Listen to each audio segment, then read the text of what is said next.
Bonjour à tous, nous allons profiter de la sortie du rapport préliminaire du projet CARTO-Silice mené par l'OPPBTP pour vous parler du risque silice. Alors première question, c'est quoi la silice?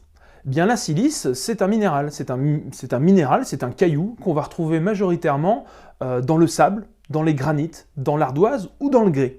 Donc on va le trouver dans de nombreux matériaux de construction. On va également le retrouver sous sa forme transformée, dans le mortier, dans le béton. Deuxième question, quels sont les risques liés à l'exposition de la silice? On sait que l'exposition à de la silice sous sa forme cristalline, une exposition prolongée à la silice cristalline, entraîne des problèmes au niveau du système respiratoire. La silicose, par exemple, est une maladie, comme son nom l'indique, qui est liée à la silice, et qui est une des premières maladies qui a été reconnue comme maladie professionnelle en 1945. Et nouveauté, depuis le 1er janvier 2021, la réglementation française indique que les procédés de travail exposant aux poussières de silice cristalline alvéolaire, c'est reconnu désormais comme cancérogène.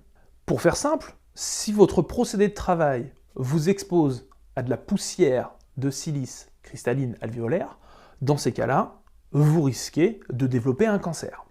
Comme pour de nombreuses substances toxiques, la réglementation fixe des valeurs seuil à ne pas dépasser en ce qui concerne l'exposition aux poussières et notamment de silice. Le rapport CARTO-Silice de l'OPPBTP a mis en évidence plusieurs situations de travail où manifestement on risque de dépasser ces seuils. Je vous cite par exemple le travail au pied d'un concasseur, ou encore la découpe de carrelage.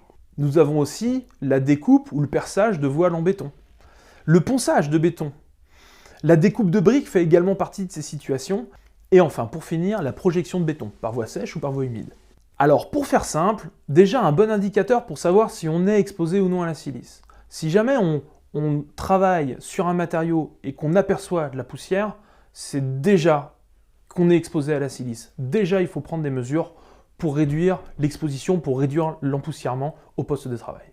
Maintenant qu'on sait qu'on est potentiellement exposé, quelles vont être les méthodologies, les moyens de protection pour limiter ce risque? En premier lieu, je vous parlais des moyens organisationnels. La première des choses à faire, c'est d'éviter le risque, et donc éviter les phases d'émission de poussière.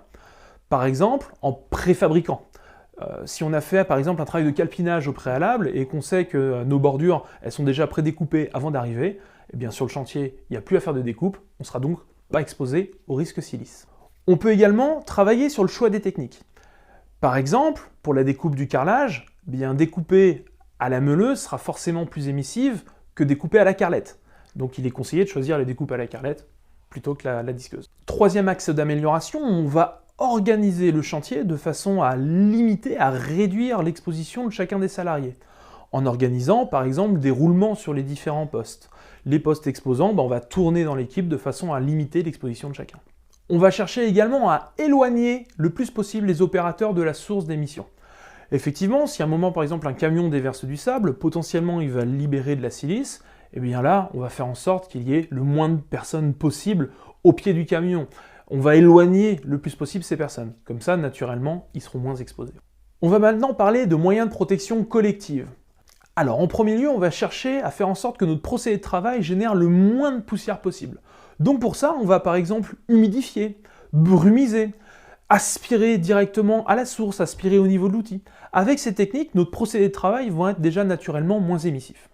Ensuite, dans les bonnes pratiques, ça va être de fermer les engins. On va bien sûr travailler cabine fermée pour éviter d'exposer le chauffeur. Et enfin, dernière bonne pratique qu'on peut généraliser, c'est de mettre en place systématiquement une ventilation des locaux en cas de travaux à l'intérieur. Dernier point, les équipements de protection individuelle. On a organisé notre chantier pour être exposé le moins possible, on a mis en place des moyens de protection collective pour limiter le niveau d'exposition. Malgré ça, c'est pas forcément suffisant. La dernière barrière, c'est la protection individuelle. Et bien là, il va falloir se protéger les voies respiratoires avec des masques filtrants. Des masques filtrants, en premier lieu, le FFP3, le demi-masque filtrant. Celui-là, il est conseillé pour des faibles empoussièrements de moins de 30 minutes. Ensuite, pour des empoussièrements plus importants, on peut passer sur des demi-masques à cartouche. Et enfin, pour aller vers plus de sécurité, donc pour les travaux qui durent plus longtemps, les travaux poussiéreux, et aussi pour plus de confort des utilisateurs, on peut partir sur des protections avec ventilation assistée, comme par exemple des cagoules à ventilation assistée ou des masques complets à ventilation assistée. Dans tous les cas, vous n'oubliez pas qu'il faudra être bien formé à l'utilisation de ces équipements de protection individuelle. Et voilà, on a fait le tour pour cette petite sensibilisation, introduction aux risques liés à la silice cristalline alvéolaire. Je vous invite à aller chercher plus d'informations, notamment dans le rapport Carto-Silice fait par l'OPP-BTP. Et enfin, pour terminer, je vous invite à nous suivre sur les différents réseaux sociaux afin de rater aucune vidéo sur la prévention des risques professionnels. Merci, à bientôt.